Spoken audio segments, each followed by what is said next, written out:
Solamente el año pasado Aragón realizó 110 trasplantes de órganos. Esto fue posible gracias a que 51 personas habían donado sus órganos, ya que otras 10 donaron en vivo sus riñones. Aragón es líder. Buenas tardes, Enrique.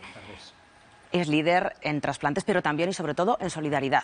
En generosidad, Silvia, como tú bien dices. Buenas tardes. Hay dos cosas importantes que tenemos que decir desde ya, que en Aragón, por ley, todo el mundo es donante, a no ser que uno mismo, antes de fallecer, diga lo contrario o que la familia de esa persona también lo diga. Y, como decías tú, somos muy generosos porque, ahora nos lo va a decir Javier, el 90% de las personas consultadas ahora mismo en Aragón quieren donar sus órganos. Javier Arredondo es el presidente de la asociación AETA, si lo digo bien, la Asociación de Enfermos y Trasplantados Hepáticos de Aragón. Muy bien. Trasplantado de hígado desde hace 4 años. ¿Cómo estás? Pues bien, perfectamente. Aquí estamos. Hablamos ahora, Silvia, de yo creo que son como el hilo argumental para que todo esto salga bien, para donaciones y trasplantes todo se lleve bien en nuestro país, que es el altruismo, la generosidad de la que hablamos y luego el anonimato. Yo le preguntaba a Javier, ¿nunca has querido saber, esa persona que falleció, que donó su hígado a ti, nunca has querido saber nada de esa persona, aparte que no se puede saber, que se exige el anonimato para que todo salga bien? Javier, por respeto, nunca ha querido saber nada. No.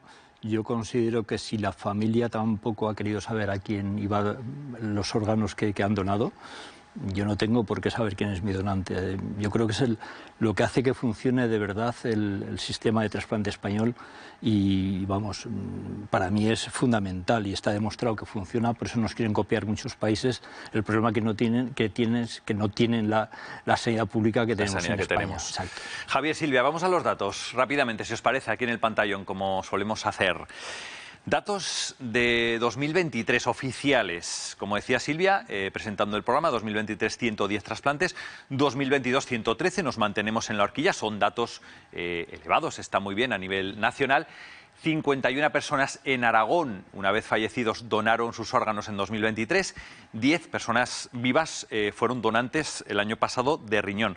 Nos mantenemos, luego nos lo dirá la coordinadora de trasplantes de Aragón, en las mismas cifras. Javier, sobre todo hay que destacar, y lo volvemos a repetir, la generosidad de los aragoneses. Un 90% ahora, que hace 10 años no era tanto. No, hemos tenido la suerte, bueno, que tanto el trabajo que hace la Organización Nacional de Trasplantes como las asociaciones de trasplantados, que vamos dando información y se ve el resultado, porque esto es un resultado que es lo que decíamos antes, el altruismo, la generosidad, y que es universal, o sea, que no tiene nada que ver que tengas un nivel económico importante ni nada por el estilo, sino que lo que es que tengas el donante adecuado y eso, que es el sistema público el que se hace cargo de todos los gastos de lo que es un trasplante, tanto hepático como de corazón, como de riñón, de médula. O sea, que esto estamos hablando que es una cosa que no lo tienen otros países, hay que cuidarlo, hay que mantenerlo y sobre todo hay que continuar haciendo el trabajo, ¿no? Porque aunque tengamos unas listas de espera tan pequeñas, sí que es cierto que siguen falleciendo algún paciente en lista de espera, pues porque no llega el órgano, porque no hay. O sea, esto no es decir que es una cosa que vas al supermercado y está en la estantería esperando que llegues. No, por desgracia, dependemos de que otras personas fallezcan. En los casos de que es del donante vivo, por ejemplo, de riñón, en algún caso de hígado, pero normalmente ya cuando somos adultos, tanto corazón como hígado, o pulmón, es imprescindible que sea de donante cadáver. Precisamente es el orden de la gravedad lo que decide el orden que se ocupa en esa lista de espera. Exacto, no tiene nada que ver que lleves un mes, 3 meses o un año, ¿no? Depende de la gravedad de cada paciente, el que está en código cero, que su vida depende en 24 o 48 horas de recibir el trasplante para continuar vivo. Ese paciente, el primer órgano que salga, sea de Canarias, sea de Galicia, sea de Cataluña, de donde sea, de Mallorca, es indiferente, ese órgano esté donde esté en España, va a ir a parar ese órgano para él, porque es imprescindible para poder salvar su vida. Tras de una donación, de un trasplante, hay unas historias humanas muy intensas. Vamos a conocer la de Luis, el del primer trasplantado hepático de Aragón. Él vive en Cuarte de Huerva y su vida cambió completamente cuando recibió ese trasplante. José Ramón. Sí, 50 años viviendo aquí en Cuarte de Huerva y la conexión no ha podido ser más oportuna porque el día de hoy es la víspera del cumpleaños de Luis. Luis, muy buenas tardes. Hola. ¿Le puedo preguntar cuántos años cumple mañana? Sí, otra cosa es que te conteste bien. A ver, yo cumplo años el 14 de diciembre, que hace los 25 años que me trasplantaron, porque estaba allí. El día que me parió mi madre era muy pequeño y no me acuerdo. No me acuerdo los años que tengo, no quiero. Es decir, que usted considera que va a cumplir que ha cumplido 25 años. Sí. Y lo otro, pues eso, que yo no me acuerdo, que era muy pequeño cuando me parió mi madre. Y luego... ¿Cuántas veces imagino que no sé si incluso todos los días a usted le han preguntado cómo se encuentra? Pues yo se lo vuelvo a preguntar. ¿Cómo se encuentra usted? Todos los días. 25 años. Muy bien, hombre, todos los achaques de una persona de mi edad, pues tengo que si el reuma, que si no sé qué, que si... Bueno, y que me voy desgastando. Pero muy bien, y preguntarme todos los días. Yo tengo una tertulia todos los días en el banco de la Puerta del Estanco con mis amigos, con el cuponero y 2 o 3 más, y por ahí pasa todo el pueblo. Buenos días, Luis, buenas pelucas, ahí me dicen pelucas, buenos días, pelucas. ¿Qué tal estás? Bien, ¿qué tal? Bien. A mí me siento muy querido en este pueblo.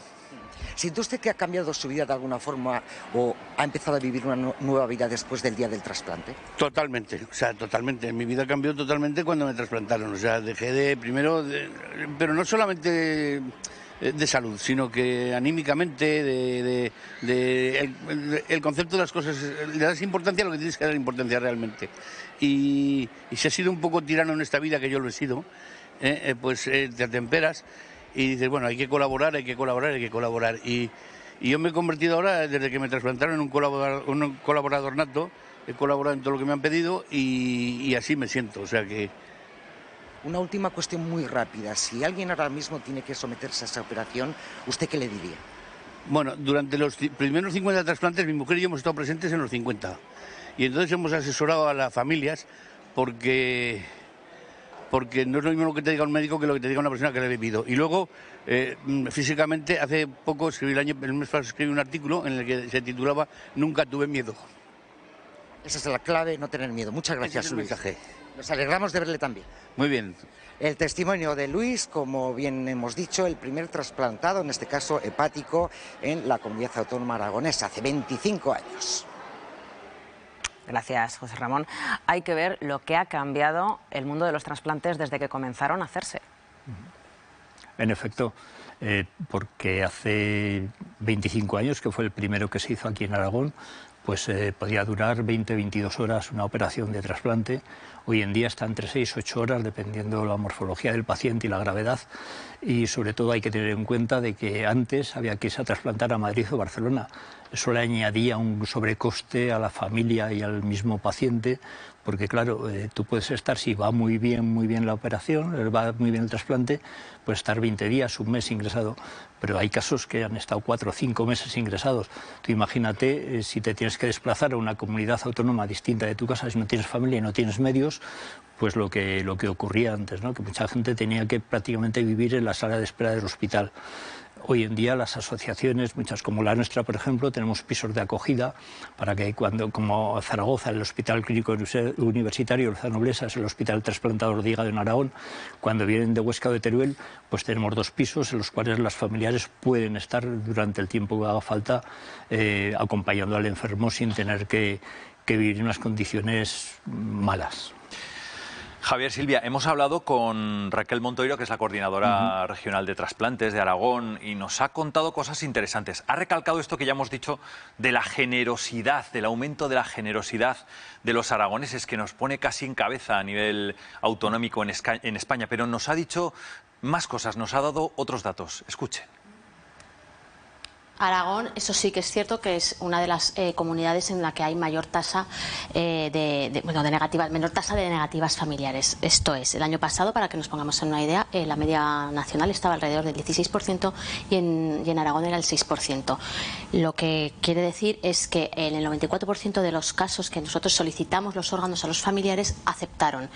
Esto pone de manifiesto, pues bueno, una gran generosidad por parte de todos los aragoneses. Yo creo que la población aragonesa entiende perfectamente pues que una donación de órganos salva vidas. El trasplante de hígado, pues bueno, hay en estos momentos 3 pacientes en lista de espera.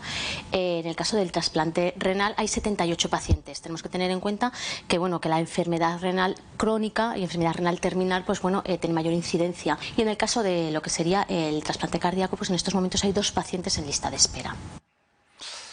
Luego hay otra cosa muy importante que comentamos antes de entrar a plató, Silvia, con Javier, que es el vínculo que se establece con los sanitarios, con los médicos que les atienden. Javier me decía, has estado más de 20 años con el mismo médico prácticamente. Sí, cuando hay veces que sí, la enfermedad hepática es muy radical, por ejemplo, una hepatitis autoinmune se da mucho a las mujeres de vez en cuando, o cuando llega la famosa época de otoño con las setas venenosas, que hay que trasplantar a la gente que come setas de un día a otro, o cuando es por cuestiones de suicidio, por medicamentos, que entonces pasa lo mismo, pero normalmente la enfermedad hepática se desarrolla a lo largo del tiempo, ¿no?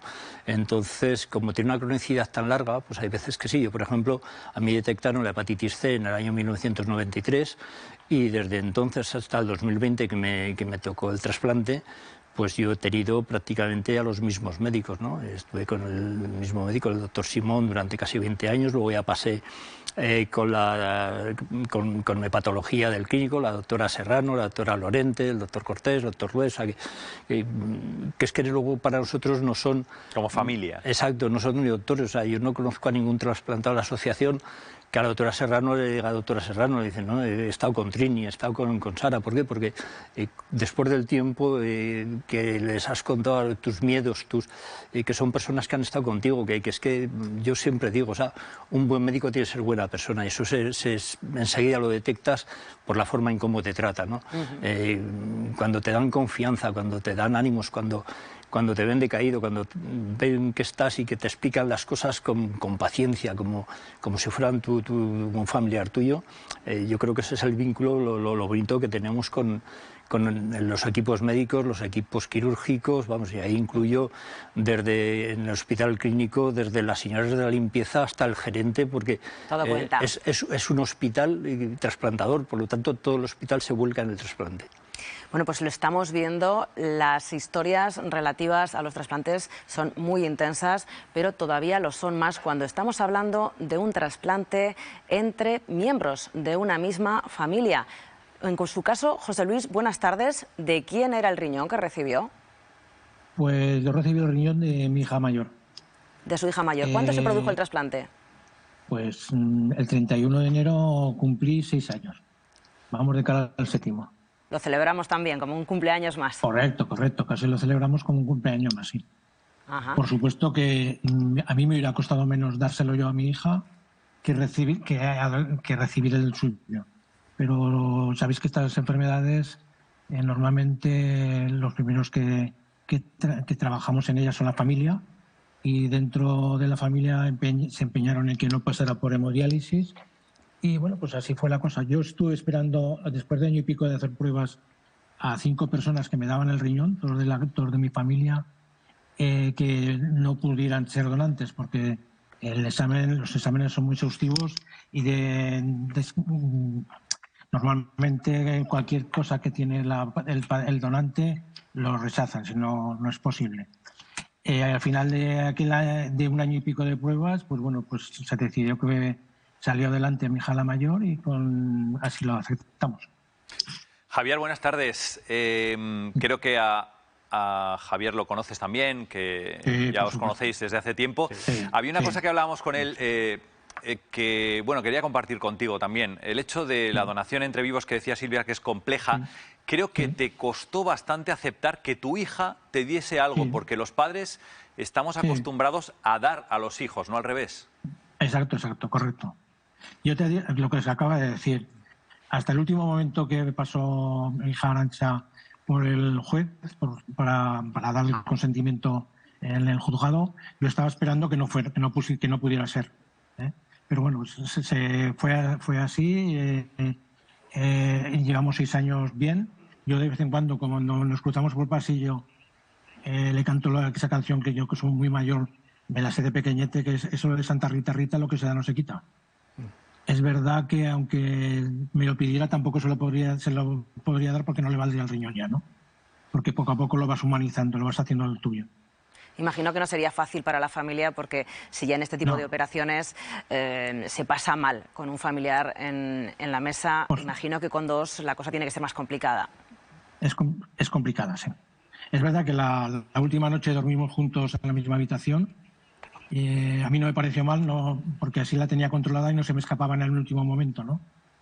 Pero luego se me complicó el trasplante con un linfocele, pero bueno, al cabo del tiempo, al cabo de los 2 meses se solucionó la historia y ya se acordaron, ¿no? Esto ocurre como le pasa a las mamás con un mal parto, que cuando tienen al niño en brazos se han olvidado de todo lo que han pasado, ¿no? Pues esto es lo que ocurrió. José Luis, que te cambio antes el nombre. Gracias por estar con nosotros. Buenas tardes. Venga, buenas tardes. Javier, hay una frase que nos decías antes fuera de cámaras que te la voy a pedir, porque los trasplantados vais contando los días, nosotros descontando, o al revés, ¿no? Exactamente. Sí, esto es una frase de Luis Marco que a mí me gustó mucho desde el principio, ¿no? Y es que cualquier mortal, el resto de los mortales descuentan los días que le quedan de vida. Nosotros, sin embargo, sumamos días de vida desde el trasplante, ¿no? Y hay otra frase muy bonita que la dice también el amigo Javier Segarra, que dice que solamente pueden dar vida a 2 personas, una madre y un donante.